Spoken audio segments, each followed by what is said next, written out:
Bonjour Madame Fresco-Rolfo, je vous souhaite la bienvenue à la Mediabox du Conseil de l'Europe. Vous avez préparé un rapport sur le renforcement de la lutte contre les crimes d'honneur. Pourriez-vous tout d'abord nous donner une définition? Qu'est-ce que sont ces crimes d'honneur? D'abord, je voulais vous remercier de me recevoir justement pour ce rapport. Alors, le souci réel, c'est qu'il n'y a pas de définition vraiment claire. C'est ce que le rapport demande. Le rapport demande à ce qu'il y ait une définition claire des crimes dits d'honneur. Mais généralement, on considère que c'est la conduite ou l'inconduite présumée de la victime qui aurait pu heurter la famille ou la communauté et qui amène un crime contre elle.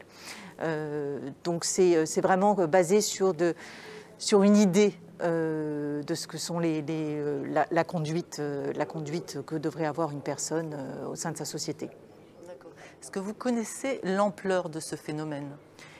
Il y a, selon les statistiques, à peu près 5000 victimes de ces crimes dans le monde. Malheureusement, nous n'avons pas de données fiables, puisque ces crimes sont souvent assimilés aux crimes de violence domestique. Or, ils sont différents, parce que la violence domestique est un acte individuel, tandis qu'un crime dit d'honneur est souvent collectif. Il fait partie du cercle familial ou de la communauté.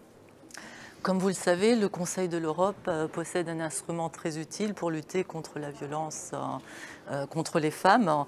Est-ce que la Convention d'Istanbul, qui est cet instrument, est adaptée à ces crimes? La Convention d'Istanbul cite en effet les crimes liés au prétendu honneur et les condamne fortement. Donc c'est un instrument qui est bien, qui est bon, puisque je vous rappelle que grâce à la Convention d'Istanbul, beaucoup d'États ont légiféré pour lutter contre la violence faite aux femmes et du coup contre ces crimes liés au prétendu honneur.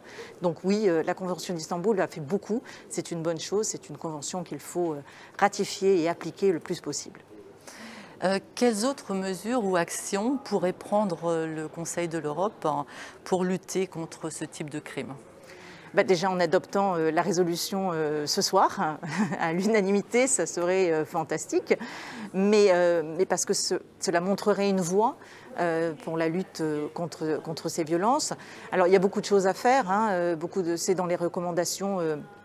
Listés dans les recommandations, notamment avec les moyens de prévention qui sont demandés par la Convention d'Istanbul, donc la prévention, la protection des victimes, la poursuite des auteurs et surtout de faire de bonnes politiques concernant ces crimes. Je vous remercie beaucoup pour cette interview. C'est moi qui vous remercie. Bonne soirée. Bonne soirée.